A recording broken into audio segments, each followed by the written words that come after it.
Fallen Gods, oh man, I could probably talk for an entire day about Fallen Gods. It has been a process. I originally got my contract, I want to say at the end of 2021. So it's now 2025. So it's been a long process with just with this book in general. Um, I am in edits, finished, I'm doing my final edits right now. So final edits is in like everything, the book has already been done and everything's ready to go. We're doing like the final proofs just to make sure everything looks really good.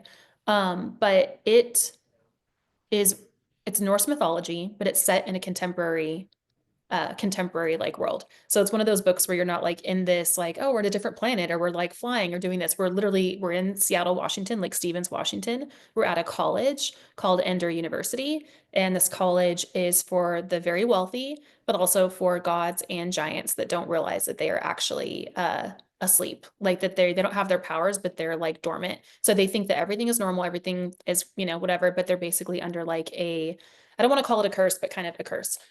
So this girl comes in, she's the daughter of Odin, and she comes in and her only job is to find Mjolnir, find the hammer of Thor, because Thor is dead, and she has to find it, and the giants, which is the enemy, they have it, and they don't know why they have it, but she has to get it because if she can get it, the gods can get their power back, everything will get set to rights, like it's like this whole thing. But it takes place again in this college university, and the guy that has it is like her like enemy who's a giant but doesn't realize he's a giant, so like she has to like tread carefully, and so it's like her hunting has a lot of like mafia vibes to it in a way. So like think like Norse mythology, mafia vibes, college setting, but also like the world's gonna end if like XYZ doesn't happen. But it's also a flip on the script. So like when everyone thinks like Norse mythology or they think Thor, they think Marvel, they think like Thor's the greatest and Odin father, and they're like, oh, whatever. So no, it's actually opposite. So Odin is bad.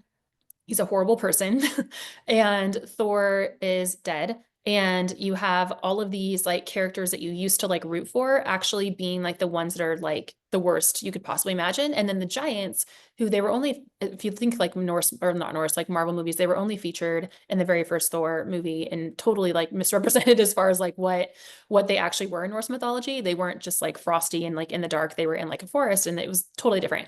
So you have like these giants that are actually good, but in all of the things you see on TV, at least the giants were always evil and trying to tear down Asgard and bring about Ragnarok. Again, not true. So I have a flip on the script. I want the bad guys to be good and the good guys to be bad. And that's what the entire series is about. So it's about giants will rise, gods will fall is like the entire tagline of it.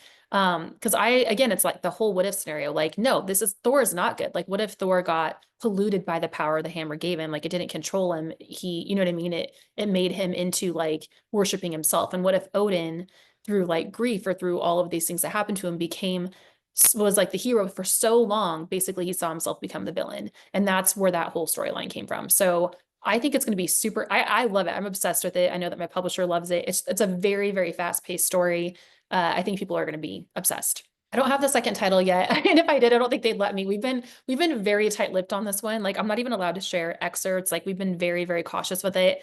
I mean, all we have now is just a placeholder for like the synopsis, and then people can see the cover, but we've been very, very cautious with it on purpose, just because yeah, I think this is actually the first time I've even like shared the actual storyline with anyone because we've just been so careful. It does come out July 25th, 29th. It comes out.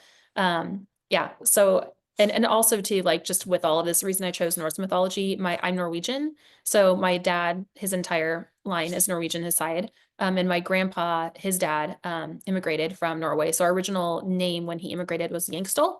But they couldn't spell it, so they changed it to Jacobson, and then obviously I got married, so my name's Van Dyken now. But so yeah, so like we have an entire history on that side of the family, and my grandpa actually had a whole bunch of books from Norway, like older books that he gave to me before he died that I was able to use to help do translations and use just some of the stories for this book itself, which is really cool. So pages falling out again in very, very ancient books, but it's really cool to have that. So yeah.